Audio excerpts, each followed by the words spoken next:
नमस्कार व्यूअर्स, मैं हूं अमीश देवगन। देश की राजनीति में चौतरफा घटनाक्रम चल रहा है। एक तरफ राष्ट्रपति चुनाव में विपक्षी एकता तिनके की तरह बिखर गई है। 17 विपक्षी सांसदों ने क्रॉस वोटिंग करके दिखा दिया है कि वो बीजेपी की पसंद के साथ खड़े हैं।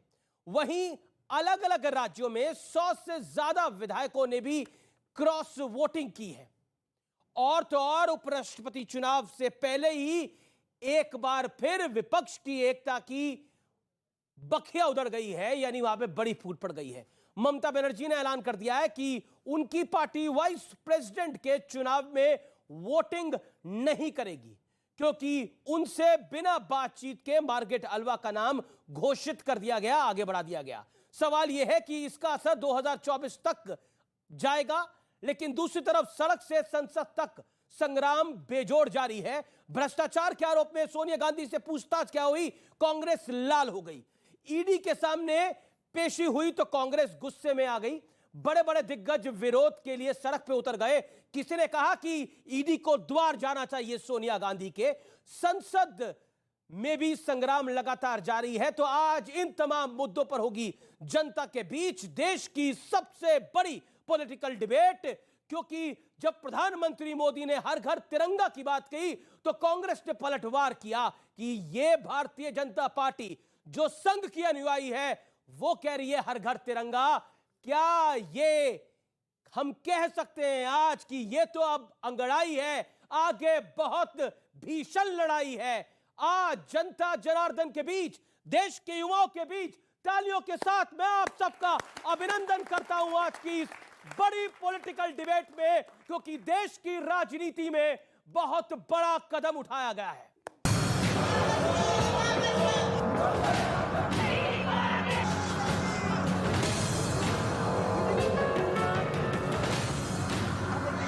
देश में मॉनसून का सीजन चल रहा है, लेकिन सियासत आग उगल रही है। संसद में विपक्ष जोरदार हंगामा कर रहा है। मुद्दा जीएसटी, महंगाई और अग्निवीर है।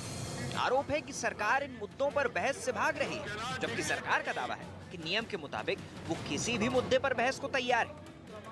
17 लोकसभा में आज तक प्राइस राइस को लेकर सेपरेटली एक भी चर्चा नहीं हुई।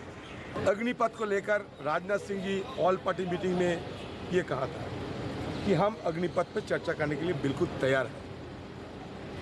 अभी क्या बहाना बनाते हैं वो सब जुडिस मैटर है। संवैधानिक रूप से नियम के अनुसार हर विषय पर चर्चा के लिए पूरी तरीके से तैयार है, लेकिन कांग्रेस पार्टी तैयार नहीं है कि कंस्ट्रक्टिव रूप में चर्चा हो और सुचारू रूप से संसद चले। दूसरी ओर सोनिया गांधी की ईडी के सामने पेशी को कांग्रेस नेशनल क्राइसिस बताने में जुटी है। सत्याग्रह के नाम पर जोरदार हंगामा हुआ, आगजनी तक हुई। जो उनकी पर्सनैलिटी जो उनको आ रहा है एक, और जो 70 प्लस एज है उनकी, उसमें मतलब ईडी खुद को कहना चाहिए हम करा के पूछताछ करेंगे आप मेरे मान। सत्याग्रह नहीं दुराग्रह है कांग्रेस पार्टी का। परिवार जब पार्टी की संपत्ति को अपनी जेब में कर रही है उसको बचाने का दुराग्रह है। हैरानी की बात, गांधी परिवार के खिलाफ जांच के विरोध में अजीबोगरीब तर्क दिए जा रहे हैं। ನಮ್ಮ ಋಣ ತೀರಿಸಿಕೊಳ್ತಾ ಇದ್ದರು ಅಂತಕ್ಕಂಥ ಒಂದು ಸಮಾಧಾನ ಇವತ್ತು ಸೋನಿಯಾ ಗಾಂಧಿ ಅವರಿಗೆ ಆದ್ರೆ ನಾವೆಲ್ಲರೂ ತಿಂತಕ್ಕಂಥ 2 ಹೊತ್ತಿನ ಊಟ ಸಾರ್ಥಕ ಆಗುತ್ತೆ। 3-4 ತಲೆಮಾರುಗಳಿಗೆ ಆಗುವಷ್ಟನ್ನು ನಾವು ಮಾಡಿಕೊಂಡಿದ್ದೇವೆ ನೆಹರು, इंदिरा गांधी, सोनिया गांधी ಹೆಸರಲ್ಲಿ। इस बीच राष्ट्रपति और उपराष्ट्रपति चुनाव को सियासी रंग दिया गया। द्रौपदी मुर्मू तो राष्ट्रपति बन गई, लेकिन अब टीएमसी ने ऐलान किया है कि वो उपराष्ट्रपति चुनाव में हिस्सा नहीं लेगी। वजह खुद ही सुन लीजिए। Trinamool Congress will abstain in the upcoming vice presidential polls. The way the opposition candidate was decided without proper consultation and deliberation with a party which has 35 MPs in both the houses. सवाल यह है कि क्या सियासत के लिए देशहित के मुद्दों पर रस्साकशी हो रही है? इससे शायद राजनीतिक फायदा तो हो जाएगा, लेकिन क्या देश का भला होगा। तो आज इसी विषय पर बड़ी चर्चा करने के लिए मेरे साथ बड़े 4 मेहमान मौजूद हैं, 4 गंभीर मेहमान मौजूद हैं और ऑडियंस मौजूद है जो मुझे उम्मीद है कि आज तार्किक सवाल पूछेगी और दोनों तरफ सवाल पूछेगी। मेरे साथ मौजूद है बीजेपी के सांसद और बीजेपी के स्टार प्रवक्ता डॉक्टर सुधांशु त्रिवेदी, अरसे बाद स्टूडियोज के अंदर आ रहे हैं, उनका जोरदार तालियों के साथ अभिनंदन करिए। और दूसरी तरफ मौजूद है कांग्रेस के स्टार नेता, स्टार प्रचारक आचार्य प्रमोद कृष्णम, इनका भी भव्य स्वागत करिए। बड़े दिनों बाद ये दोनों स्टूडियोज में मौजूद हैं, तो जोरदार तालियों के साथ आपका विशेष अभिनंदन है। राजकुमार भाटी हैं, प्रवक्ता है समाजवादी पार्टी के, कई विधानसभा चुनाव लड़ चुके हैं, उनका अभिनंदन है। शिवम त्यागी है, जाने माने राजनीतिक विश्लेषक है, अक्सर टीवी डिबेट पे आप इनको देखते रहते हैं। आप तमाम लोगों का अभिनंदन है। 50-50 सेकंड में आप सबको देता हूं अपनी बात को रखने के लिए। सुधांशु त्रिवेदी, एक तरफ कांग्रेस की प्रेसिडेंट थी गुरुवार को ईडी के सामने, और एक तरफ देश की प्रेसिडेंट कल द्रौपदी मुर्मू को बनाया गया, यानी वो जीत कर आई। लेकिन दूसरी तरफ कांग्रेस कहती है लगातार कि आप लोग ईडी के सहारे, अब तो नेता प्रतिपक्ष अधीर रंजन चौधरी ने ईडी को इडियट भी कह दिया है, गहलोत साहब कहते हैं कि ईडी को द्वार जाना चाहिए था सोनिया जी के। क्या आपको लगता है ये जो 2024 की भी लड़ाई है, क्योंकि जो अब हम देख रहे हैं कांग्रेस का एग्रेसिव मोड? देखिए, बहुत विचित्र बात यह है कि पहली बार ऐसा है कि किसी राष्ट्रीय पार्टी के अध्यक्ष या अध्यक्षा किसी विषय में आरोपित होकर बेल पर है। नंबर 2, यह विषय भाजपा सरकार के शासनकाल में नहीं शुरू हुआ, यह 2013 में शुरू हुआ। नंबर 3, यह सरकार के द्वारा नहीं शुरू हुआ, यह हाईकोर्ट के द्वारा शुरू हुआ। नंबर 4, जो उन्हें बेल लेनी पड़ी वो दिल्ली हाईकोर्ट के चलते लेनी पड़ी। और इसके बावजूद उससे ज्यादा बड़ी बात जानते क्या है? आज तक नेताओं पे भ्रष्टाचार के आरोप लगते थे कि उन्होंने सत्ता में रहते हुए पब्लिक अकाउंट्स में से किया, यहां पार्टी का अध्यक्ष रहते अपनी पार्टी के अकाउंट में से ही मामला साफ कर दिया। तो ऐसा विचित्र आरोप जिनके ऊपर लगा है, और इसके बाद भ्रष्टाचार के आरोप पे लगने के बाद जिस प्रकार का वितंडावाद खड़ा करके, अब आपने देखा पिछली बार तो दंगा फसाद आगजनी तक हुई। जी, मैं माफी चाहता हूं, आपको 40 सेकंड में रोक रहा हूं, अगले 20 सेकंड आपको और देता हूं। कांग्रेस और विपक्ष कह रहा है कि, और यशवंत सिन्हा आपके पुराने साथी, आपके मित्र, वो कहते हैं कि ईडी के सहारे क्रॉस वोट करा लिया आपने हर जगह। नहीं, मुझे जानते क्या लगता है। देखिए, करीब 125 के लगभग विधायकों ने, 17, 18, 19 सांसदों ने वो किया है। मुझे लगता है यशवंत सिन्हा जी ने आह्वान किया था कि अंतरात्मा की आवाज पर वोट दें, और यह 75वां वर्ष स्वतंत्रता का था, और पहली बार देश के प्रथम नागरिक के रूप में एक अनुसूचित जनजाति की महिला आकर स्थापित होने जा रही है। स्वतंत्रता के अमृत महोत्सव वर्ष में इससे बड़ी स्वतंत्रता की सार्थकता नहीं हो सकती। मुझे लगता है कि लोकमान्य तिलक का स्वराज्य, गांधी जी का हिंद स्वराज्य और दीनदयाल जी का अंत्योदय इसी में साकार हो रहा था। तो शायद उन्होंने कहा था अंतरात्मा की आवाज सुने, तो कई विधायकों के अंतरात्मा की आवाज जाग गई होगी कि इस महान यज्ञ में हम भी क्यों ना अपनी आहुति दें। तो इसलिए उन लोगों ने दलगत भावना से आगे हटकर द्रौपदी मुर्मू जी को वोट दे दिया। आचार्य जी, अब आपका समय शुरू होता है। बीते दिनों आप शांत रहे, खबर आई आप उपवास पर भी हैं, खबर आई कि कांग्रेस में जो चल रहा है उसको लेकर भी आप थोड़ा परेशान हैं। खबर यह भी आई कि बीते 1 महीने के अंदर पानी बहुत ऊपर निकल गया। कांग्रेस की एक सरकार जिसमें वो थोड़ी बहुत पार्टनर थी महाराष्ट्र, वो सरकार निपट गई।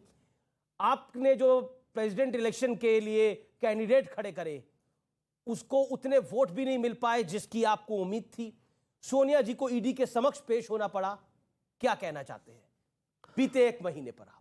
और देखिए अमीश देवगन जी, पहली बात सुधांशु त्रिवेदी जी ने एक बात कही कि पहली बार ऐसा हुआ है कि किसी राजनीतिक दल का राष्ट्रीय अध्यक्ष ईडी के सामने पेश हुआ है। अरे भाई, नहीं ये नहीं कहा, ठीक है, बेल पर कहा बेल पे है, बेल पहली बार, और अपनी पार्टी के अंदर घोटाला करने का। दो बातें। अब सुधांशु जी, आपकी पार्टी के राष्ट्रीय अध्यक्ष थे बंगारू लक्ष्मण जी, वो तो टेलीविजन पे पैसे लेते हुए दिखाए गए थे, ठीक है, अब वो चले गए, मैं उस पर नहीं जाना चाहता। दूसरी बात, आपने कहा कि साहब ये ऐसी पार्टी है, ये ऐसा मामला है कि ये अपनी ही पार्टी का पैसा अपनी ही गबन कर लिया। अरे भाई, गबन और चोरी की परिभाषा क्या होती है? मेरे घर के अंदर, मेरे मकान के अंदर अगर 5 कमरे हैं, मेरे पैसे एक कमरे में रखें, मैं एक से दूसरे में ले जाऊं, दूसरे से तीसरे में ले जाऊं, तीसरे से चौथे में ले जाऊं, आपका प्रॉब्लम क्या है? ये हमारा कांग्रेस पार्टी का पैसा था। कांग्रेस पार्टी ने किसी से दूसरे से लिया नहीं, कांग्रेस पार्टी ने किसी दूसरे को दिया नहीं। नेशनल हेराल्ड, जिसने देश की आजादी की लड़ाई में एक महत्वपूर्ण भूमिका अदा की, अगर उस अखबार को बचाने के लिए कांग्रेस पार्टी अपने पास से पैसा दे करके उस संस्थान को जिंदा रखना चाहती है, तो इसमें आपको प्रॉब्लम क्या है? आचार्य जी, ईडी इडियट है क्या? ओके, मैं आ रहा हूं, अब मैं आ रहा हूं। मुझे सैद्धांतिक बात, मेरे हितों की रक्षा करो अमीश देवगन जी। मैं तो रक्षा ही कर रहा हूं। Amish Devgan, prevention money laundering act क्या है? जो पीएमएलए जिसको कहते हैं, वो है कि पैसा किसी और मद का है, उसका कोई और इस्तेमाल हो। जो कंपनी बनाई गई कांग्रेस पार्टी के द्वारा, ये बड़ा जिम्मेदारी से मैं कह रहा हूं, वो कंपनी बिना प्रॉफिट की कंपनी है। 1 रुपया ना किसी से लिया ना किसी को दिया। तो भाई पीएमएलए लग कैसे गया? 2000 करोड़ की संपत्ति अपने नाम कर ली। एक सेकंड, पैसे किसी से लिए दिए नहीं, लेकिन 2000 करोड़ की संपत्ति का खेल हो गया। अरे भाई, लेकिन ईडी इडियट है? नहीं, ईडी इडियट है ये आपके नेता ने बोला। कौन से नेता ने बोला? अधीर रंजन चौधरी। मैं अधीर रंजन चौधरी मेरे नेता नहीं है, तो ठीक है? आपके नेता कौन है? मतलब वो नेता प्रतिपक्ष तो वही है, राहुल जी तो है नहीं। सुनिए सुनिए सुनिए, मैं बता रहा हूं, मैं अधीर रंजन चौधरी कांग्रेस के एक बहुत बड़े नेता हैं, लेकिन मेरे नेता हैं ये नहीं है, ये मैं बिल्कुल नहीं मानता कि मैं अधीर रंजन चौधरी को अपना नेता मानता हूं, ठीक है? और वो भी मुझे अपना नेता नहीं मानते होंगे। हो सकता है इस बात पर विवाद हो, लेकिन मैं सत्य कहने के लिए जाना जाता हूं और मैं सत्य कहने से नहीं डरता हूं। दूसरी बात मैं कहना चाहता हूं अमीश देवगन जी, कि अगर थोड़ी देर को मैं कह दूं कि लाल किला आपके नाम हो गया, तो क्या आपके नाम हो जाएगा? आप भेज देंगे लाल किला? तो ऐसे ही नाम कर दिया नहीं हो जाएगा, नहीं हो जाएगा। इसीलिए नेशनल हेराल्ड किसी की भी संपत्ति ठीक है, निजी ना सुधांशु इसको जवाब देना चाहते हैं, इसलिए ठीक है, ये सुधांशु, सारे 30 आरोप सेकंड। अमीश, सारे आरोप बेबुनियाद हैं और गांधी फैमिली को बदनाम और उनके कैरेक्टर असैसिनेशन की एक साजिश है। ओके, देखिए इसमें 2 बातें हैं। एक तो इन्होंने बहुत अच्छी बात कही, अधीर रंजन चौधरी जो नेता प्रतिपक्ष हैं, वो नेता नहीं है, बड़का नेता नहीं है, वो छुटका वाला नेता जो खाली सांसद है वो नेता है। कांग्रेस, इनकी गलती नहीं, ये नहीं है, सारे कांग्रेस के नेता। भाई आज राहुल गांधी कुछ नहीं है, इसके बावजूद राहुल गांधी के लिए बवाल हो रहा है। अरे भाई, ना वो कांग्रेस के अध्यक्ष हैं, ना नेता प्रतिपक्ष हैं, और सारे बवालों और समस्याओं की जड़ वही है। गांधी तो है, आप सुधांशु भूल जाते हैं, वो गांधी है। अब वो गांधी होना कितना महत्वपूर्ण है, वो आचार्य जी के बयान से आया। नेशनल हेराल्ड क्या बताया जाता था? स्वतंत्रता संग्राम सेनानियों ने अपने पैसे से स्थापित की, और आज 75 साल पे क्या कहा जा रहा है? घर का मामला था, इधर से उठा के उधर रख लिया, उधर से उठा के इधर रख लिया, तो क्या फर्क पड़ता है? और एक सैद्धांतिक बात, टेक्निकल बातों के ऊपर कानूनी बात पे ईडी करेगी। 3,500 करोड़ की संपत्तियां जिस कंपनी की हो, वो 90 करोड़ के कर्जे में बिक गई। ये बात कितनी तर्कसंगत लगती है? और महत्वपूर्ण बात यह है कि आपको पता है नेशनल हेराल्ड का प्रकाशन कब बंद हुआ? 1993 में। किसकी सरकार थी? केंद्र में कांग्रेस सरकार थी। लेकिन कांग्रेस को लगता है कि ईडी के सामने आप सोनिया गांधी को बुलाकर गांधी परिवार पर दबाव डाल रहे हैं। वो महंगाई का मुद्दा ना उठाए, वो जनता के मुद्दे ना उठाए, वो अग्निवीर का मुद्दा नहीं उठाए। घबराई हुई है बीजेपी, डरी हुई है बीजेपी, बीजेपी को डर लगता है गांधी परिवार से। जवाब दीजिए इस बात। मैं जवाब देता हूं, पहले यथार्थ समझिए, उसके बाद समझ में आएगा। ये बताइए 2004 से 14 के बीच में राजीव गांधी फाउंडेशन को उसी दौर में 100 करोड़ से अधिक की सरकारी सहायता मिलती है, और नेशनल हेराल्ड को 90 करोड़ रुपए की सहायता पहुंचाकर ये कर्जे से बचा नहीं सकते थे। कितनी लॉजिकल बात है। 1993 में अखबार बंद हो जाता है, जिसको कहते हैं नेहरू जी ने संस्थापित किया था। अरे कांग्रेस की सरकार रहते हुए एक अखबार नहीं, 3 अखबार बंद हो जाते हैं। नेशनल हेराल्ड, नवजीवन, कौमी आवाज। ये बात गले के नीचे उतरती है। अगर तीनों को 1-1 करोड़ का विज्ञापन भी दे देते 3 साल तक। लेकिन मेरे पॉइंट का जवाब, क्या महंगाई से डरती है बीजेपी? क्या रियल मुद्दों से डरती है बीजेपी? अरे अब मैं जो बात जी 20 सेकंड में जवाब इसका। इसलिए हकीकत में ये भाजपा ईडी का डर नहीं है, तो इनके कर्मों का डर है, जो स्वतंत्रता संग्राम सेनानियों के साथ उनकी ईमानदारी से बने हुए इस संस्थान का। अब इन्होंने क्या किया? इधर से 100-150 करोड़ अंदर आ गया राजीव गांधी फाउंडेशन में, और उधर से 90 करोड़ के बेस के ऊपर कई हजार करोड़ की संपत्ति अपनी हो गई। अगर अपनी थी तो मैं कह रहा हूं सारे परिवार के सदस्य क्यों उस ट्रस्ट में? हमारे यहां भी श्यामा प्रसाद मुखर्जी ट्रस्ट है। पार्टी का जो अध्यक्ष होता है वो उसका अध्यक्ष होता है, कोई भी अध्यक्ष रहे, चाहे नड्डा जी थे, पहले वेंकैया जी के जमाने में बनी थी, राजनाथ जी थे, गडकरी जी थे, अमित शाह जी थे, नड्डा जी थे। खबर यह है कि सारा ब्लेम मोतीलाल वोरा पे डाला जा रहा है। मोतीलाल वोरा तो इस दुनिया में है नहीं, कोई ऊपर जाके तो पूछेगा नहीं। आचार्य जी, पॉइंट ये है, क्या आपको लगता है जिस तरह से, क्योंकि ईडी का खेल बहुत पुराना है, ऐसा तो नहीं है कि नया खेल है। देखिए आजम खान भी ईडी के द्वारे गए थे, याद होगा आपको, ईडी के द्वार उनको भी जाना पड़ा था। हाल ही में उनके एक बाइट आई है जिसमें वो लुल्लू मॉल को नहीं पहचान पा रहे, वो कह रहे लोलू है, लुल्लू है, गुल्लू है, टुल्लू है, मुझे पता नहीं लग रहा क्या है। तो ये ईडी का चक्कर बहुत खराब है। देखिए, क्या कांग्रेस इसमें फंस गई है? अशोक गहलोत तो कह रहे हैं कि ईडी को सोनिया गांधी के द्वार जाना चाहिए था। देखिए अमीश देवगन, सुधांशु जी की 2-3 बातों पर गौर करिए। पहली बात, इन्होंने कहा साहब हमारे जो ट्रस्ट होते हैं उसमें हमारा ये अध्यक्ष होता है, ये कोषाध्यक्ष होता है। अरे भाई, मोतीलाल वोरा जी भी उसमें मेंबर थे। मोतीलाल वोरा जी कांग्रेस के कोषाध्यक्ष थे, खजांची थे, इसलिए उसके नाते थे। सोनिया गांधी कांग्रेस की प्रेसिडेंट, और जो कांग्रेस का प्रेसिडेंट होगा वो उस ट्रस्ट में होगा। राहुल गांधी पहली बात, कैसे थे? राहुल गांधी उस समय कांग्रेस के उपाध्यक्ष थे, और तब तो उपाध्यक्ष तो कई और थे। अरे भाई, अध्यक्ष भी रहना कांग्रेस के, जो कांग्रेस का अध्यक्ष रहेगा, पदेन अध्यक्ष रहेगा, वो उस ट्रस्ट का मेंबर रहेगा। ये उसका क्लॉज है, नंबर। ऐसा है नहीं, ऐसा अध्यक्ष नहीं था हमारे यहाँ, पदेन अध्यक्ष वहां बाई नेम सोनिया गांधी थी, अच्छा, बाई नेम राहुल गांधी। चलिए सुधांशु जी जो कह रहे हैं फिलहाल मान लीजिएगा, फिलहाल क्योंकि इनकी माननी पड़ेगी, ठीक है। वो इनकी बात नहीं, इनकी बात इसलिए सही है कि वहां वही व्यक्ति हमेशा जीवन पर्यंत अध्यक्ष रहना है, इसलिए पदेन अध्यक्ष लिख दो या सोनिया गांधी लिख दो, बात बराबर। अच्छा, आज सुधांशु जी अपने स्वभाव के मुताबिक नहीं बोल रहे हैं, बीच बीच में कूद रहे हैं, जैसे कि इनके और राष्ट्रीय प्रवक्ता करते हैं। मेरे अधिकारों का हनन हो रहा है, ठीक है, पर मैं अपनी बात को रखूंगा, मैं रखना चाहता हूं। 8 साल से इनकी सरकार है अमीश देवगन।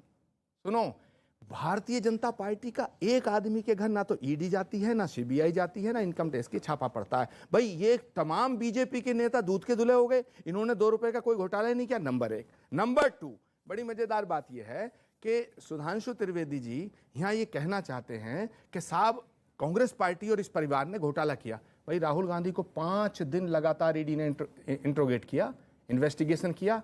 अगर उनका दोष है तो जेल भेज दो। नरेंद्र मोदी को 10 साल इन्वेस्टिगेट किया मैं था। कह रहा हूं, मैं आपके चैनल पे अमीश देवगन कह रहा हूं, आप बहुत बड़े पत्रकार, आपका चैनल बहुत बड़ा चैनल है। मैं कहता हूं, अगर आपको लगता है कि इसमें घोटाला हुआ है, पीएमएलए के तहत उन्हें जेल क्यों नहीं भेजते? आप रोज बुलाते हैं, राहुल गांधी रोज जाते हैं, आप सोनिया गांधी को बुलाते हैं, वो पहुंचती हैं। सुधांशु जवाब, ऑडियंस का भी सवाल आ रहा है। एक सेकंड अमीश, 5 सेकंड। सोनिया गांधी जी की उम्र लगभग 80 साल है।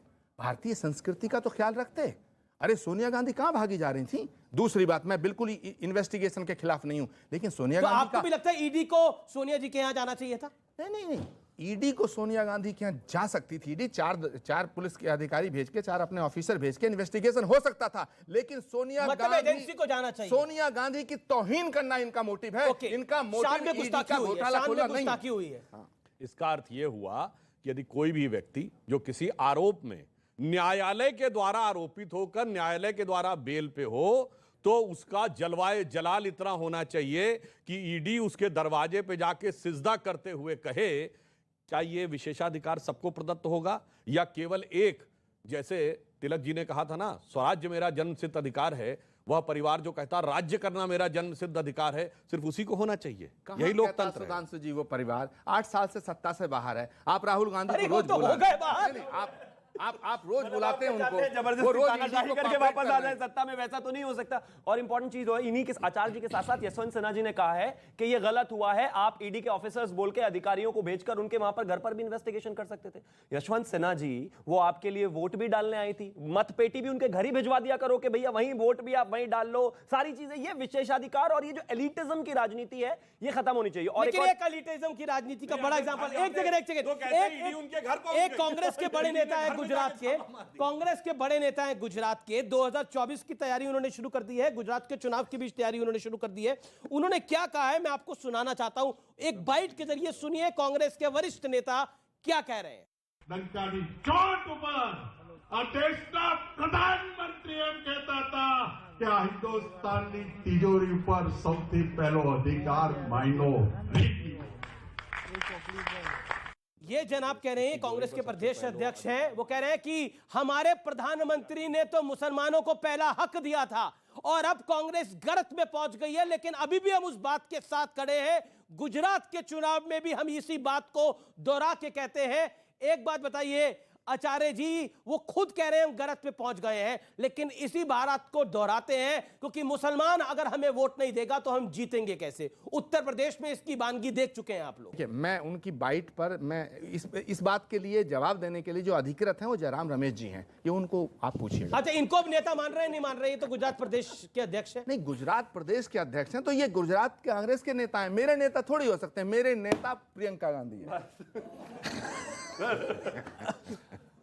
आपकी नेता प्रियंका गांधी है। तो जब तक प्रियंका जी कुछ नहीं बोलेंगे आप कुछ नहीं बोलेंगे। कुछ के नेता राहुल गांधी जी हो सकते हैं, कुछ के नेता सोनिया जी हो सकती हैं। तो ये काफी मतलब कांग्रेस के अंदर भी मतलब एक पेड़ से कई सारी धाराएं जा रही हैं, तो हर धारा अपने लिए जिम्मेदार है, पेड़ किसी चीज के लिए जिम्मेदार नहीं है। देखिए, इंटरेस्टिंग बात है ये। हम सनातन संस्कृति के ध्वजवाहक हैं जी। हमारे यहाँ स्वेच्छा से अरे आचार्य जी, स्वतंत्रता कांग्रेस है। के अकेले साधु हैं आप। अरे स्वेच्छा से कहां आपको कुछ सुनिए, मिल गया अभी तक? सुनिए हमारे को अधिकार प्राप्त है जो हमारी सनातन संस्कृति ने दिया है। ये हम सनातन भगवान- संस्कृति सुनिए, ठाकुर साहब कौन सी निभा रहे हैं? अरे सुनो ना, हम भगवान शिव को भगवान माने, हम भगवान राम को भगवान माने, हम कृष्ण को भगवान माने, हम पीपल को भगवान माने, हम सांप को भगवान माने, हम गाय को भगवान माने, हम गंगा को भगवान माने, हम किसी को भी मान सकते हैं। ठीक है, इसलिए अब राजपाल नेता भाटी की मानना टर्न है। मनुष्य की व्यक्तिगत लेकिन अधिकारों की बात है। भगवान है सारे उसी परिवार में, किसी को भी मान लो, भाई को, बहन को, माता जी को, परिवार में मैंने उसी में ऐसा है नहीं सारे। कहा। ठीक है, इन्होंने ही कहा। अच्छा, अब मैंने ये मैं नहीं- विषय मेरी पे बात को आता हूं, गलत विषय पर ढंग से आता हूं। पेश ना करो। क्या आपको लगता है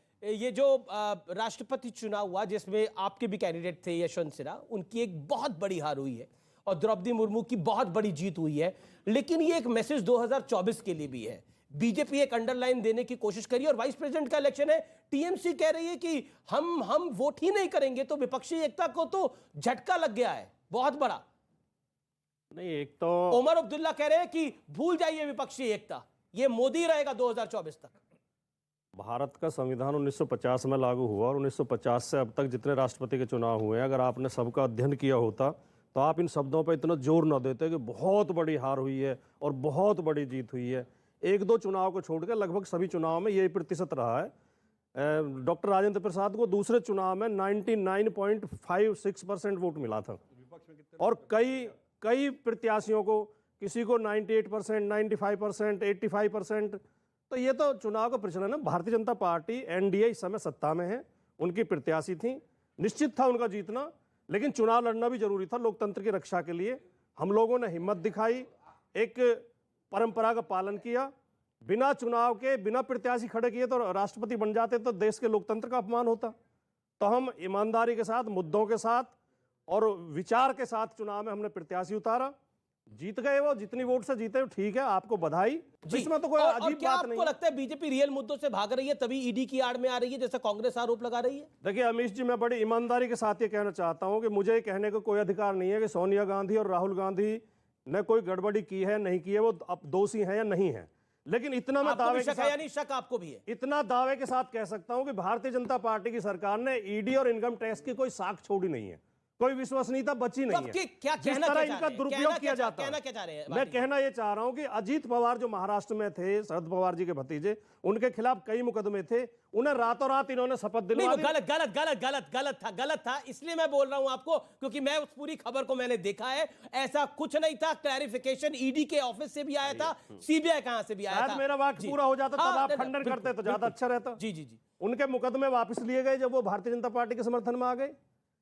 पश्चिम बंगाल में शुभेंदु थे, उनके खिलाफ मुकदमे कायम हुए। जब वो तृणमूल कांग्रेस छोड़कर बीजेपी के साथ आ गए, उनके मुकदमे वापस ले लिए गए। और ऐसे 50 सैकड़ों उदाहरण हैं कि जो भारतीय जनता पार्टी के समर्थन में बोल देता है, उसके घर न ईडी जाती है, न इनकम टैक्स जाता है, न सीबीआई जाती है, न पुलिस जाती है, न न्यायालय के नोटिस आते हैं। एक बात बताइए भाटी साहब, ये लोकतंत्र का भाटी मजाक साहब, बना के रख भाटी दिया साहब, भारतीय जनता पार्टी ने। आपने बोला जो बीजेपी के खिलाफ बोल देता है उसके पास ईडी भी चली जाती है, इनकम टैक्स भी चले जाता है, सीबीआई भी चली जाती है। अखिलेश जी को मैं बहुत दिनों से जानता हूं, बहुत समय से जानता हूं, लगातार वो बीजेपी के खिलाफ बोलते हैं, शायद अभी तक कोई नहीं गया। आप लगातार 8 वर्षों से लगातार बीजेपी की को लॉजिकली क्रिटिसाइज करते हैं, नरेंद्र मोदी को क्रिटिसाइज करते हैं, उनकी नीतियों को क्रिटिसाइज करते हैं, बेसिकली योगी को क्रिटिसाइज करते हैं। आपके यहाँ तो ईडी, सीबीआई, आईटी कोई आया अभी तक? अगर कोई चोर पकड़ के कोर्ट में लाया जाए और जज उससे कहे कि तू तो चोर है, तैने तो बहुत चोरी करी है, और चोर कहे कि जज साहब मैंने आपके घर में तो चोरी नहीं की, चोर आप कौन है मुझे चोर क्यों कह रहे हो? तो ये कोई तर्क हुआ? नहीं, चोर कौन है? भाई मेरे खिलाफ नहीं हुई कार्रवाई, मेरे नेता के खिलाफ नहीं हुई, तो इसका मतलब ये दूध के धुले हो गए। अखिलेश यादव जी के दिनों आपने बोला जो खिलाफ बोलता है, मैंने तर्क दिया। अखिलेश जी भी खिलाफ बोलते हैं। अखिलेश जी की ये कोई कमी पकड़ नहीं पा रहे, उनके तो आगरा तो लखनऊ मतलब कमी है, कराई। मतलब कमी है। आपने भी कमाल का भिगोया, कमाल का मारा आपने, मानना पड़ेगा, मानना पड़ेगा। आपने बोला कमी है। ओके, सुधांशु कुछ कहना चाह रहे हैं? सुधांशु, देखिए, पब्लिक के पास आ रहा हूं। आपने कहा कि कोई बोल दे तो क्या वो हो जाएगा। उदाहरण देना चाहता हूं, 2019 में कांग्रेस ने मैनिफेस्टो में कहा था कि देशद्रोह का कानून हम समाप्त कर देंगे, बहुत खराब कानून है। पर आपको पता है 2019 के बाद देशद्रोह का कानून सबसे पहले किसने प्रयोग किया? वही महोदय जो कल सोनिया जी के पक्ष में प्रेस कॉन्फ्रेंस कर रहे थे, अशोक गहलोत। किसके खिलाफ प्रयोग किया? किसी आपराधिक खिलाफ नहीं, एमएलए के खिलाफ।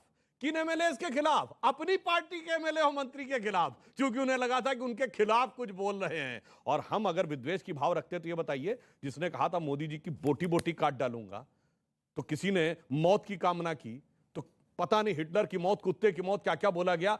किसी के घर कभी पुलिस गई?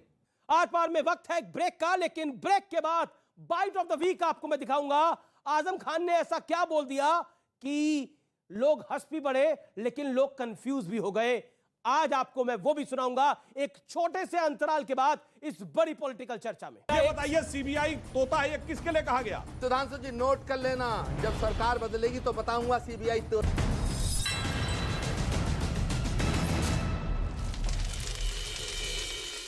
वेलकम बैक, आप देख रहे हैं न्यूज 18 इंडिया पर आर पार का ये खास एडिशन, पब्लिक के बीच से, जनता जनार्दन के बीच से। जब वैसे कांग्रेस हमेशा लड़ाई के लिए आती है कि हम हक की लड़ाई लड़ने आ रहे हैं, आज तक आप मुझे ऐसा बता दीजिए कि राजस्थान का कोई भी कांग्रेस का बड़ा नेता दिल्ली आके किस देश के हित के लिए उसने कभी धरना प्रदर्शन कराओ। लेकिन अभी हुआ था कुछ टाइम पहले कि राजस्थान के मुख्यमंत्री अशोक गहलोत आते हैं यहाँ पे, ठीक है, उनके नेताओं को ईडी ने बुलाया था, इसलिए वो वहां पर थे। जनता के लिए क्यों नहीं आते? जनता के लिए क्यों नहीं आते, ये एक वाजिब सवाल है। मैडम, आपका सवाल क्या है? मेरा सवाल ये है कि आप लोग जैसे मतलब बोल रहे हो, जो नए हैं जो वो करिए ना, जो ईडी जो करेंगे सच्ची करेंगे। ईडी थोड़ी ना इडियट है कुछ। आचार्य जी, ये ईडी को इडियट बोलने का क्यों बोला गया? मतलब आपको नहीं लगता ये अफसोसजनक है? अमीश देवगन जी, एक तो आपके शो की खूबसूरती ये है कि सारे सवाल मुझसे किए जा रहे हैं। और ये बच्चा जो है ना, ये बच्चा जो है, मैं इसके उज्जवल भविष्य की कामना करते हुए इससे एक आग्रह करना चाहता हूं कि एक आध सवाल सुधांशु त्रिवेदी जी से भी कर लेते कि साहब मैं ग्रेजुएशन। आपको वीआईपी मान रहे हैं, जिसमें दम होता है उसी से सवाल पूछे जाते हैं। जी, यहाँ लोग शिकायत करते हैं, मुझसे सवाल नहीं पूछे जा रहा। इसका मतलब है, ये मुझे वीआईपी मान रहे हैं, इसका मतलब है अगली ईडी जो है वो मेरे यहाँ आने वाली है। मतलब ईडी कल की दाम आने वाली है। अब ये तो राजकुमार भाटी से पूछ लो, अगर कुछ कमी होगी तो होगा। उन्होंने बोला कुछ कमी थी तो हो जाता है काम, कुछ कमी तो नहीं है भाटी साहब। मैंने कहा था इन्होंने प्रयास खूब किए लेकिन कोई कमी ढूंढ नहीं पाए। कई बार प्रयास किए उनकी जांच कराने के, Agra Lucknow expressway, Gomti river front, सबकी जांच कराई। कमी कैसे पकड़ लेते हैं? पहली बात जो इन्होंने कहा, सारे सवाल इनसे क्यों पूछे जा रहे हैं कि उनका नेतृत्व खुद अपने आप में एक सवाल है, और वो सवाल हर कांग्रेसी के दिल में भी उठता है, इसलिए समस्या। दूसरी बात, मैं एक सीरियस अंदर तो इनके मन में भी होगा, हमने किसी भी नेता के खिलाफ केस विड्रॉ नहीं किए हैं, यह स्टेटमेंट गलत है। कोई भी नेता किसी पार्टी में गया है, उस पर कार्रवाई चल रही है, और कार्रवाई चलते हुए जो नियमानुसार कार्रवाई होगी वो होगी। इन्होंने कहा गिरफ्तार कर लें। अरे भाई, जिस समय कानूनी प्रक्रिया पूरी होगी तो गिरफ्तार होंगे। उदाहरण के लिए मैं बोलना चाहता हूं, अभी जब रॉबर्ट वड्रा का भी तो केस चल रहा है, अब ये कहते हैं कि गिरफ्तार नहीं हुए, तो कहते हैं अभी तक कुछ हो नहीं पाया, इसका मतलब वो निर्दोष थे।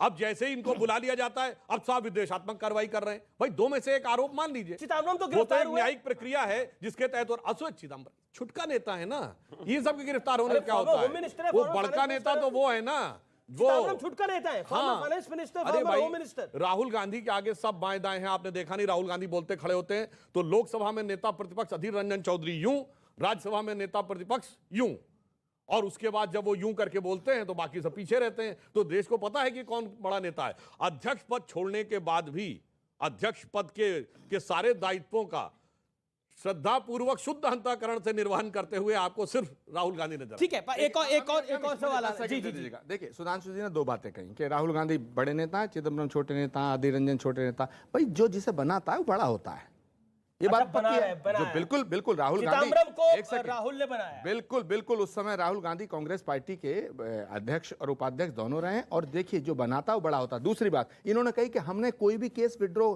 नहीं किया है, हमने कोई खत्म नहीं किया है। भैया, आप विड्रॉ करते ही नहीं। अशोक गहलोत को भी राहुल जी ने बनाया। भैया, आप कोई तो जादू दिखाते थे जब वो छोटे होते थे। सुधांशु जी ने एक बात कही बड़ी जिम्मेदारी से, सुनिए, पहले इसमें आता हूं। इन्होंने कहा हम कोई केस खत्म नहीं करते हैं। क्यों नहीं करते हैं? क्योंकि डराते रहते हो ना। क्या खत्म कर दिया तो आपका तो हाथ से वो चाबी निकल जाएगी। आप डराते रहते हो, आप हर नेता को डराते हो। यानी अब इन्होंने कम से कम एक बात स्वीकार की कि ये बात गलत थी जो बोला गया था, केस विड्रॉ हो गए। चलिए, बाकी बात जो है इनके मन में। अब दूसरा, इन्होंने ये कहा कि वो बड़े नेता। अच्छा, तो अब मतलब ये तो मान लिया ना कि वो बड़े नेता। हाँ, देखिए, इन्होंने बड़े नेता वाली जो बात कही, इन्होंने कहा जो बनाता है वो बड़ा नेता होता है। वाकई जब राहुल गांधी महासचिव बने तो कांग्रेस 206 सीटों के साथ केंद्र में नेतृत्व कर रही थी, और उसके बाद जब उनके महासचिव रहते हुए जब वो डिफैक्टो अध्यक्ष का रोल प्ले कर रहे थे 2014 में, तो 44 सीट पे आ गई। जब डायरेक्ट अध्यक्ष थे तो 2000 आपने कहा ना बड़ा नेता, तो मैंने बताया ना क्या प्रॉब्लम है। हमें कोई प्रॉब्लम नहीं, गांधी फैमिली से क्या समस्या प्रॉब्लम कांग्रेस को है, राहुल गांधी फैमिली से प्रॉब्लम क्या है? हमें कोई प्रॉब्लम नहीं ये है, हमारी पार्टी का मामला बताया ना, आपकी पार्टी का अंदरूनी मामला, वही तो मैं बता रहा हूं। 136 साल के इतिहास में सबसे बुरे दौर में है, और मजे की बात जानते क्या है, कांग्रेस का नेतृत्व एक से एक विराट नेतृत्व स्वतंत्रता आंदोलन के पहले से लेकर आज तक हुआ। कांग्रेस का नेतृत्व नायक बना किसी दौर में देश के लिए, किसी दौर में खलनायक भी बना, जैसे इंदिरा जी उस जमाने में, मगर पप्पू कभी नहीं बना। वो 136 साल में पहली बार आज के बना। अब मुझे बोलना पड़ेगा। जी। सुधांशु जी ने कांग्रेस पार्टी की तारीफ की। मैं सुधांशु जी आपसे कहता हूं, आप कांग्रेस ज्वाइन कर लीजिएगा, आपका स्वागत है, आप आइएगा। जिस पार्टी की तारीफ कर रहे हैं उसको ज्वाइन करना चाहिए। दूसरी बात, मैं अमीश देवगन जिम्मेदारी से कह रहा हूं, आज ही सोनिया जी बीजेपी ज्वाइन कर लें, गांधी परिवार को बिल्कुल क्लीन चिट दे दी जाएगी। हाँ, इन्होंने बहुत अच्छी बात कही। एक और बात बताऊं, इन्होंने कहा ना कांग्रेस पार्टी ज्वाइन कर लें, सारे दोष उनमें इसलिए हैं कि बीजेपी के सामने खड़े हैं। सुनिए तो, ये 2022 है। 1922 में संघ के संस्थापक डॉक्टर हेडगेवार सत्याग्रह के लिए जेल गए थे और कठोर श्रम कारावास करके बाद वापस आए थे।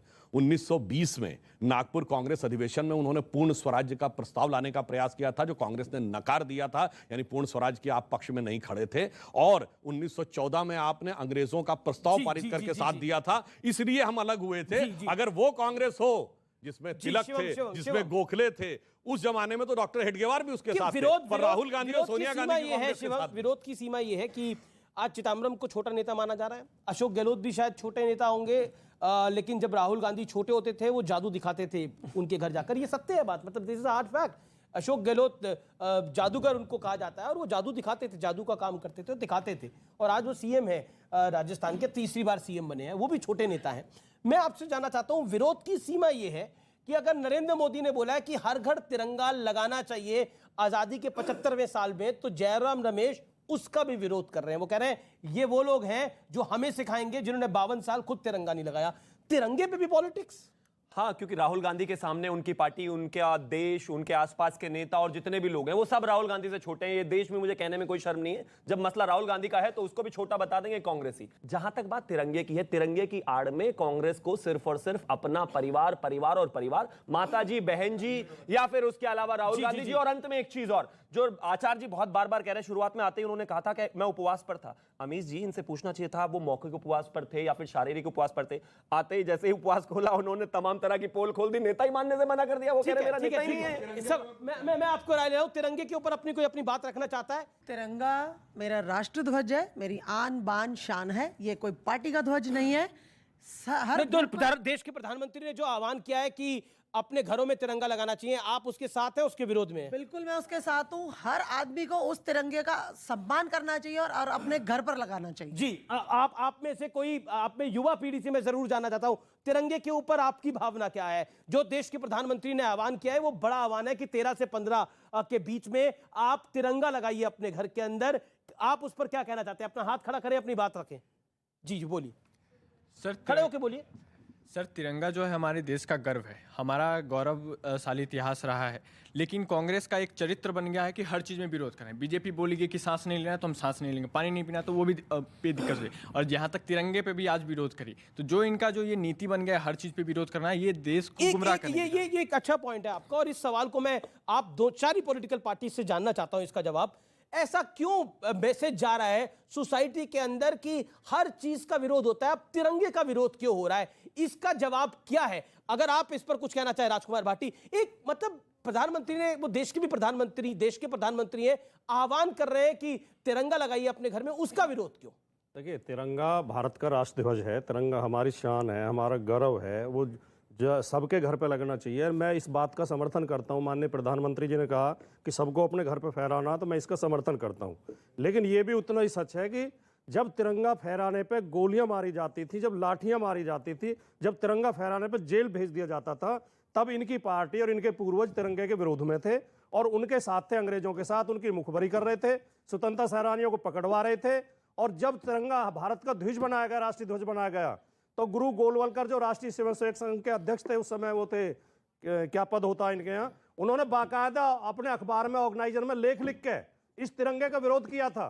कहा था 3 रंग अशुभ होते हैं। यही बात तो कांग्रेस ये कह रही हमारा है, झंडा यानी नहीं अब हो कांग्रेस सकता। के साथ है इस बात पे। तो ये भी हमें याद रखना चाहिए। ठीक है। लेकिन आज की परिस्थितियों में वो कह रहे हैं हम समर्थन कर रहे हैं। ठीक है, हम बड़ा विरोध अच्छा नहीं समर्थन करेंगे। है। ओके, आचार्य जी मैं आपके पास आऊंगा। सुधांशु जवाब, कांग्रेस के साथ खड़ी है सपा उसके ऊपर। आपको पता है कि इन्होंने जो अभी कहा अंग्रेजों के साथ, कौन किसके साथ? 1910 में वीर सावरकर को 2 जन्मों के कारावास की सजा हुई और 1910 में कांग्रेस का अध्यक्ष था विलियम वैडनबर्न, ब्रिटिश सरकार का सेक्रेटरी। और आपको पता है रामप्रसाद बिस्मिल अशफाकुल्ला खां को फांसी किसके लिए हुई थी? काकोरी प्रकरण, जहां क्रांतिकारियों ने चंद्रशेखर आजाद के नेतृत्व में खजाने पे कब्जा कर लिया था। चंद्रशेखर आजाद जी को भी उन्होंने स्वयं अपने गोली मार ली थी। आपको पता है उस प्रकरण में अंग्रेजों का वकील कौन था?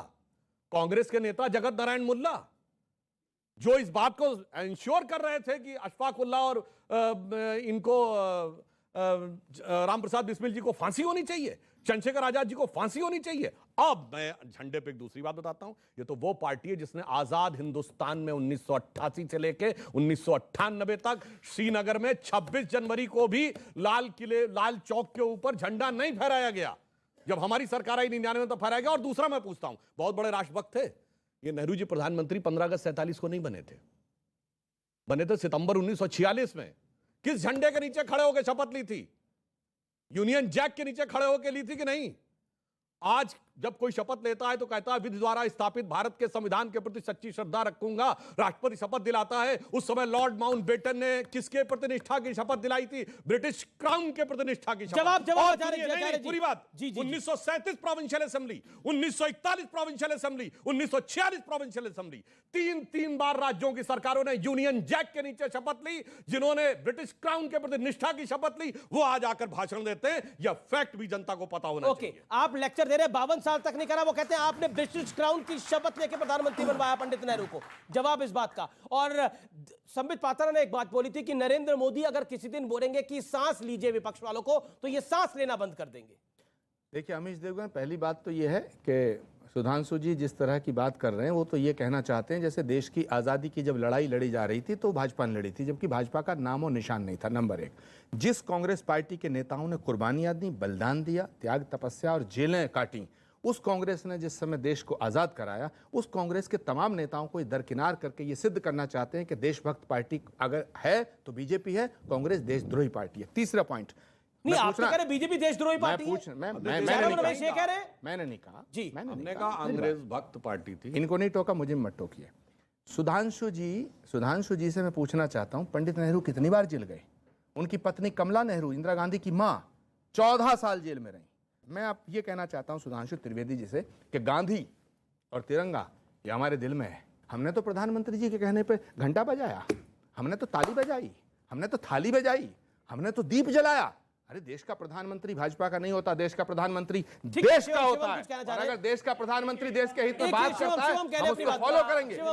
तिरंगा आचार्य जी के दिल में है, ये बात ठीक है, लेकिन यही बात जयराम रमेश जी को भी जाकर बता दीजिए, क्योंकि ऑफिशियली कांग्रेस की लाइन तो आजकल नहीं। देखिए जयराम रमेश की लाइन कोई आगे बढ़ा रहे हैं, लेकिन तरीके से बढ़ा रहे हैं। इन्होंने तो नहीं बढ़ाई, ये कहते हैं कि हमारे दिल में है, वो तिरंगे के उसको उत्सव को क्रिटिसाइज करते हैं। और जहां तक बात आपने कहा बार बार कि आप कांग्रेसियों को दरकिनार करना चाहते हैं आजादी से, सर कांग्रेस को नहीं, कांग्रेस के बहुत सारे नेता इस देश की आजादी में रहे, इसमें कहीं कोई दो राय नहीं है। लेकिन जब आप भगत सिंह, राजगुरु, सुखदेव, नेताजी सुभाष चंद्र बोस और for that matter Sardar Vallabh भाई पटेल, इन सबको भूलकर सिर्फ और सिर्फ परिवार की ही चाटुकारिता में लग जाते हैं और बार बार इस देश को यही बताना चाहते हैं कि सिर्फ जवाहरलाल नेहरू सिर्फ जेल में रहे, सिर्फ कमला नेहरू जेल में रही, और वीर सावरकर जैसे वीर को, जिनके लिए इंदिरा गांधी जी ने भी डाक टिकट निकाला, और जब उनको खड़े होकर राहुल गांधी लाखों की रैली में गालियां देते हैं और आपके तमाम नेता उनको क्रिटिसाइज करते हैं, वो व्यक्ति जो काला पानी की जेल में रहा और 2 लाइफ जेल जिनको गई, जब उनको जब लाइफ टर्म उनकी, जब उनको आप गाली देते हैं तो ये देश आपसे चाहता है कि आप इतिहास सही बताएं। प्रॉब्लम यहां नहीं है कि आप इस देश की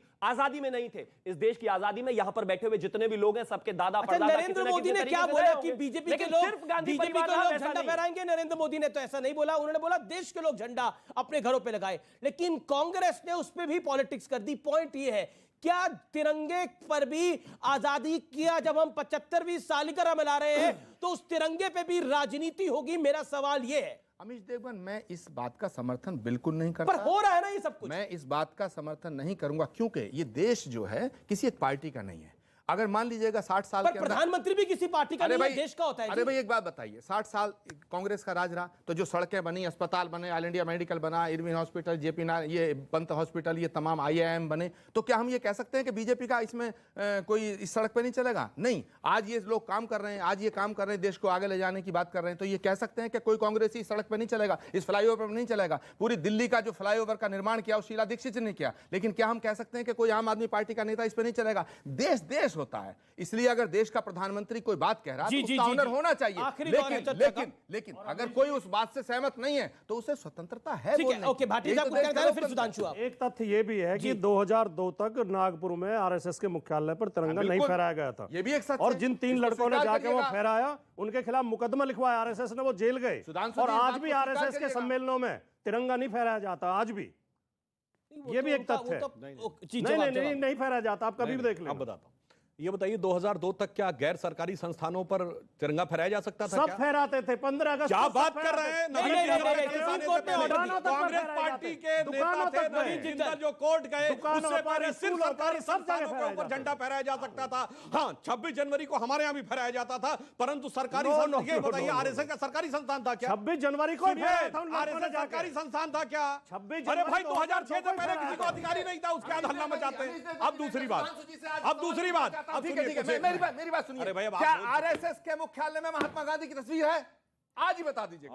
महात्मा गांधी की अरे तस्वीर सुनिए, है या नहीं है? हाँ, आप बिल्कुल बता बताता दीजिएगा। हूं। सुनिए, विश्व हिंदू परिषद के कार्यालय में महात्मा गांधी की तस्वीर है या नहीं है? बताइए, बता रहा हूं। आज बताइए। हाँ, आज भी तस्वीर अरे नहीं है। भाई सुनिए, महात्मा गांधी की जवाब तस्वीर सुनना पड़ेगा, उत्तेजित हो रहे आज भी नहीं है। आचार्य को उत्तेजित नहीं होना चाहिए। जवाब सुधांशु जी। ऐसा है, जब संघ के शिविर लगते हैं तो प्रातः काल 5 बजे जगाने के बाद एक प्रातः स्मरण कराया जाता है, जिसमें अनादिकाल से आज तक जितने भारत के महापुरुष हुए सबका नाम लिया जाता है, उसमें महात्मा गांधी का भी नाम है। पर अफसोस की बात यह है कि इन लोगों ने क्या किया, अभी कह रहे थे ना जयराम रमेश की बात, साहब महात्मा गांधी की समाधि पे लिखा हुआ है हे राम, और इन्होंने हलफनामा दे दिया कि राम झूठे थे, राम काल्पनिक थे। यानी महात्मा गांधी की समाधि पे लिखा हुआ काल्पनिक है, झूठ है। महात्मा गांधी का राम राज्य जो राजनीतिक दर्शन था वो खोखला था, वो छलावा था। रघुपति राघव राजा राम जो हमने भी कहा है वो क्या था, वो काल्पनिक था। अरे भाई, महात्मा गांधी की तो आत्मा की हत्या कर दी उस दिन, जिस दिन इन्होंने कोर्ट में हलफनामा देके कहा कि राम थे नहीं। और आज मैं ये कहना चाहता हूं कि महात्मा गांधी अगर आज के दौर में होते और राम राज्य की बात करते तो एक बयान आता कांग्रेस की तरफ से कि ये सांप्रदायिक बात है।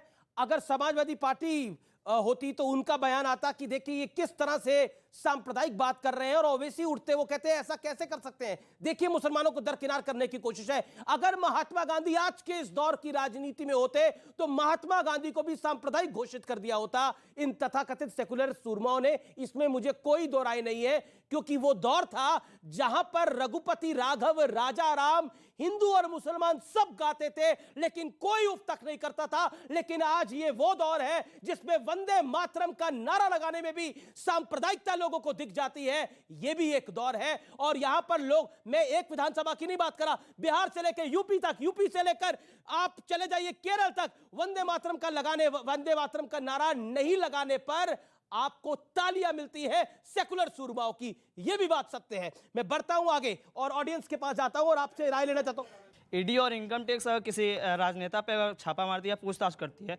लंबे समय तक चलती है, तो बीच में आप लोग अपने स्पीच में और अपने डिबेट में उनका नाम लेकर उनको बदनाम ऐसा करते हैं क्या, जिससे उनका पॉपुलैरिटी जो कम हो और उसका फायदा आपको मिले? ऐसा होता है क्या? आप लोग ऐसा करना चाहते हैं? आप ठीक है, जांच तो बड़े टाइम तक चल रही है, आप लोग बदनाम ज्यादा करते हैं। राहुल गांधी पर जांच चल रही है, बदनाम ज्यादा कर रहे हैं, बेल पे बाहर है, बेल पे बाहर है, बेल पे बाहर है। लगातार आप हो गए, संबित पात्रा हो गए, बीजेपी के बाकी नेता हो गए, स्मृति जी हो गई, सब लोग ऐसा बोलते हैं। चलिए, वो तो बेल, वैसे तो आप भी यही काम कर रहे हैं। एक बेल पे बाहर है, बेल पे बाहर है, सुनिए बेल पे मान्यवर, जो एक काम बात ये इनसे छूट जाता है वो आप कर देते हैं। एक बात बताएं, बेल पे तो वो हैं और न्यायालय के द्वारा हैं, सरकार के द्वारा नहीं है, ठीक है, मगर ये तो निर्णय होने के बाद चिल्लाते रहते हैं। 2G, 3G, 4G है ना, उसमें कोई दोषी नहीं ठहराया गया, फिर भी ये चिल्लाते रहते हैं। अभी रावट वाड्रा पे कोई केस, अच्छा ये बताइए, आचार्य जी हुआ, ये चिल्लाते रहते हैं। आचार्य जी, सुनिए एक आचार्य जी, एक सवाल। दिल्ली के जो राइट्स हुए उन पर कांग्रेस के कुछ नेताओं को सजा हो गई, कुछ नेताओं को बरी कर दिया, फिर भी ये चिल्लाते रहते हैं। अरे भाई कहां बरी कर दिया गया? किस नेता को बरी किया गया? केसेस विड्रॉ किए, यही अंतर है। केस विड्रॉ कर लिए सीबीआई ने, क्या बात कर रहे हैं? अरे भाई, क्वाट्रोची पे केस विड्रॉ कर लिया, हम इनको रेड कॉर्नर नोटिस खारिज करवा दिया जाके। हम इनको सुई चुबोते हैं तो ये चिल्लाते हैं, ये हमारे भाला भोंकते हैं, फिर भी हम न चिल्लाएं।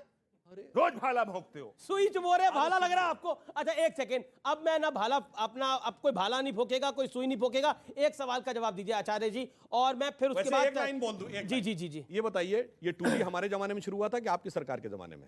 कोर्ट के द्वारा शुरू हुआ था? नहीं, जो कोयला घोटाला आपकी जमाने में शुरू हुआ। जब कहें कोर्ट के द्वारा इस विषय पर आते, मेरा ये बताइए, सीबीआई तोता है, ये किसके लिए कहा गया? जानते कब कहा गया? कोयला घोटाले में ये सर्वोच्च न्यायालय ने हलफनामा जब चेंज करें, हलफनामा देंगे और किसी पॉलिटिकल व्यक्ति को नहीं दिखाएंगे। ये कहा गया सरकार के द्वारा कि हमने नहीं दिखाया। जब सीबीआई के अधिकारियों को तलब किया गया तो उन्होंने कहा कि हाँ, पीएमओ के अधिकारियों को बुला के दिखाया गया था। ये आपके जमाने में हुआ था जनाब। भाले तो आपने भोंक रखे हैं अपने, एक आपके वो है, और उसके बाद हम पे ऊपर कह रहे हैं। सुधांशु जी नोट कर लेना, जब सरकार बदलेगी तो बताऊंगा सीबीआई तोता है या मैना, याद कर लेना। मतलब आज साबित कर दिया। कहते कहते दिल की आरज़ू जुबान पे आ गई, कहते कहते ये तो एक्सेप्ट कर लिया आपने, ये तो एक्सेप्ट कर लिया आपने। पब्लिक भी हाथ खड़ा कर रही है, तो बोला कि तोता है कि मैना, हम बता देंगे आपको। वाह। अच्छा, अब आपने जब इतना आप सच बोलने के मूड में ही है, तो एक सवाल का आप जवाब दे दीजिए। इतना उपवास टूटा है ना आज, सब कुछ बोल आप सच बोलने के मूड में आचार्य जी, तो मेरा भी मन करा मैं कुछ सवाल पूछ लेता हूं। अच्छा ये बताइए, गाड़ी जलाना, ट्रेन रोकना, स्कूटर चला देना, सामान्य लोगों को परेशान करना सत्याग्रह की नई परिभाषा है महात्मा गांधी की? कांग्रेस के किसी नेता ने ट्रेन जलाने का समर्थन न किया है, न करेंगे। भारत की सरकार, भारत की संपत्ति को नुकसान पहुंचाना गलत है। सवाल आ रहे हैं, लेकिन मेरा वादा है आपको, इस हफ्ते की सबसे बड़ी बाइट मैं आपको सुनाने वाला हूं। इस हफ्ते की सबसे बड़ी बाइट, आपको गेस करना है वो नेता कौन है और किस पार्टी का है। सबसे बड़ी बाइट मैं बता रहा हूं, वो नेता ना बीजेपी का है ना कांग्रेस का है, वो किस पार्टी का है आप गेस करिए। व्यूअर्स, इस हफ्ते की सबसे शानदार बाइट आपको मैं सुनाने वाला हूं। ईडी का चक्कर क्या होता है वो कुछ देर में मैं आपको बताऊंगा, लेकिन आपका सवाल मैडम लगातार है और आप सवाल पूछ चुके हैं, आपका हाथ खड़ा कर रहे हैं। अभी स्वामी जी ने कहा कि जब सरकार बदलेगी, तो स्वामी जी इस पे मैं कहूंगी मुंगेरी लाल के हसीन सपने, देश जाग चुका है, राष्ट्रवाद लोगों के दिलों में जाग चुका है, लोग समझ चुके हैं। ठीक है, ये मैडम आपका सर सवाल है। सर मेरा नाम अली मुर्तजा है। सर मेरा सवाल है सुधांशु सर से। सुधांशु सर, आप ये बताइए कि जब भी कोई आपके खिलाफ जाता है, बीजेपी के खिलाफ बोलता है, तो ऐसा लगता है कि उनके खिलाफ ईडी की कार्रवाई हो जाती है, जैसे राहुल गांधी के खिलाफ हुआ, अभी सोनिया गांधी के खिलाफ हुआ। मतलब जो देश का असल मुद्दा है, जैसा कि आपने दही पर, छाछ पर और भी कई चीज़ों पर आपने जीएसटी लगा दिया सर, वो तो सबसे अच्छा हुआ कि आपने तो क्या कहते हैं, अंतिम संस्कार पर आपने नहीं जीएसटी नहीं लगाया सर। सवाल है पब्लिक का। सुधांशु भाई, शानदार सवाल है, जवाब दीजिए भाई। इन्होंने अच्छा सवाल किया है।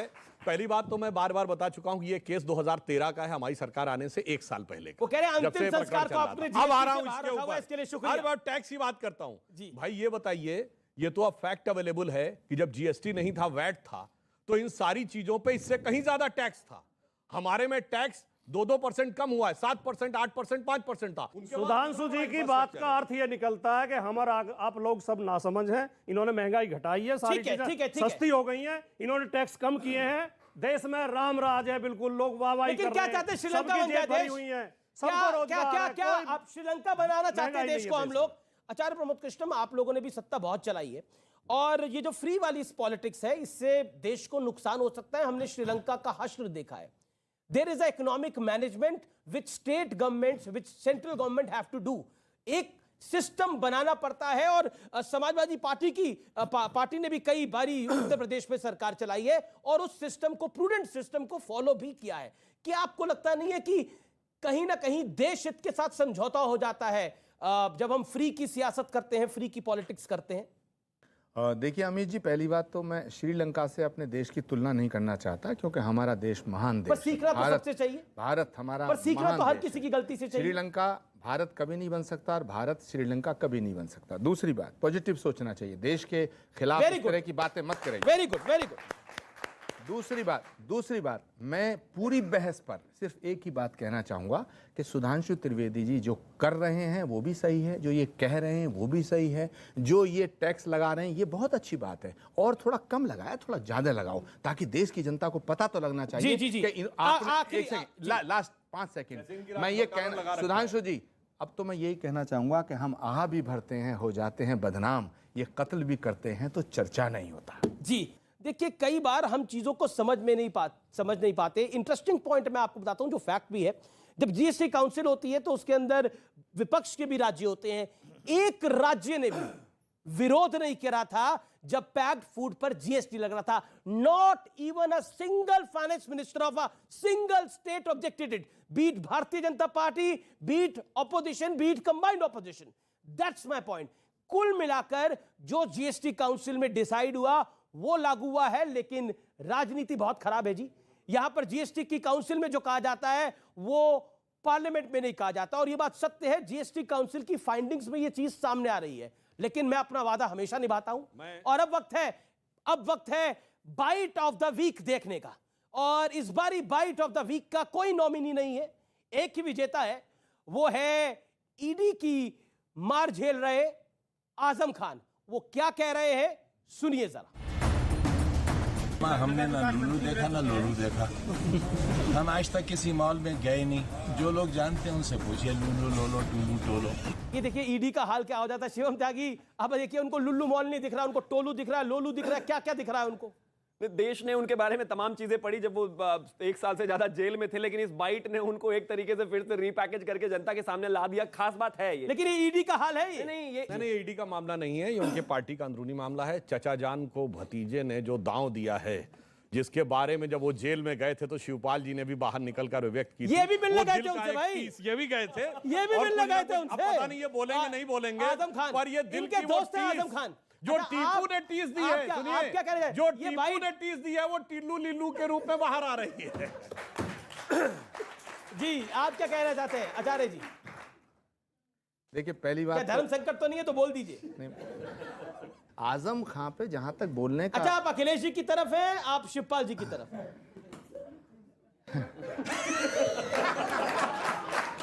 दोनों तरफ हैं, दोनों को प्यार करते हैं। देखिए मैं बताऊं, आजम खान के ऊपर जो जुल्म हुआ, 2 साल अगर कोई भी जेल में रहेगा वो लुलू को लोलू और पोलू ऐसे ही बोलेगा, क्योंकि ये बहुत मुश्किल वक्त होता है। 2 साल जेल में आजम खान साहब रहे हैं, मगर 14 साल जेल में रह के किताब लिख रहे थे नेहरू जी। वो देश की लड़ाई थी। वो देश की लड़ाई में कागज पेन, अच्छा बेड, अच्छा रूम सब मिलता है। वो देश की लड़ाई आज आखिरी दौर है चर्चा का, ठीक है, लेकिन आपने जवाब नहीं दिया अखिलेश जी की तरफ या आजम जी की तरफ या फिर शिवपाल जी की तरफ। मैं हमेशा इस पक्ष में रहता हूं कि आने वाली पीढ़ी को जो पीढ़ी पहली है उसका सम्मान करना चाहिए। ये हमारे भारत की बात आपने कह दी। ओके, अब आपसे मैं क्या पूछूं आजम खान के इस बयान के बारे में? मुझे पता है आप भी मुस्कुरा के बोलेंगे, अब जो बोल दिया तो मैं क्या पूछना चाहिए मुझे, मेरा राय लेनी चाहिए। जी बिल्कुल राय ले दीजिए। अधिकृत व्यक्ति आजम खान एक शरीफ और सरल और सीधे इंसान है। सरल व्यक्तियों का इस तरह मजाक उड़ाना अच्छी बात नहीं है। इस तरह मजाक उड़ाया जा रहा है। सवाल वो सज्जन व्यक्ति हैं, ज्यादा तिकड़म नहीं जानते, ज्यादा। हाँ बिल्कुल तिकड़म नहीं जानते। आजम खान तो बहुत शरीफ है, शराफत की मूर्ति है आजम खान। अपनी सरकार में आजम खान जी एक बड़ा फेमस उनका एक जुमला हुआ करता था कि आप आजम खान के सामने खड़े हैं, ऊपर खुदा और नीचे आजम खान, जो मैं चाहूंगा वही करूंगा। बहुत शरीफ कहते थे कि पश्चिमी उत्तर प्रदेश के अंदर मुख्यमंत्री कोई भी हो, लेकिन आजम खान मुख्यमंत्री रहता है जब सपा की सरकार आती है। लेकिन आजम खान शरीफ आदमी है। बहुत बहुत शुक्रिया आपका इस चर्चा में जुड़ने के लिए। आप तमाम लोगों का भी बहुत बहुत शुक्रिया। इस चर्चा को आज यहीं समाप्त करते हैं। नमस्कार, जय हिंद और वंदे मातरम। आजादी का अमृत महोत्सव जोरदार तरीके से मनाइए, हर घर तिरंगा लगाइए। नमस्कार।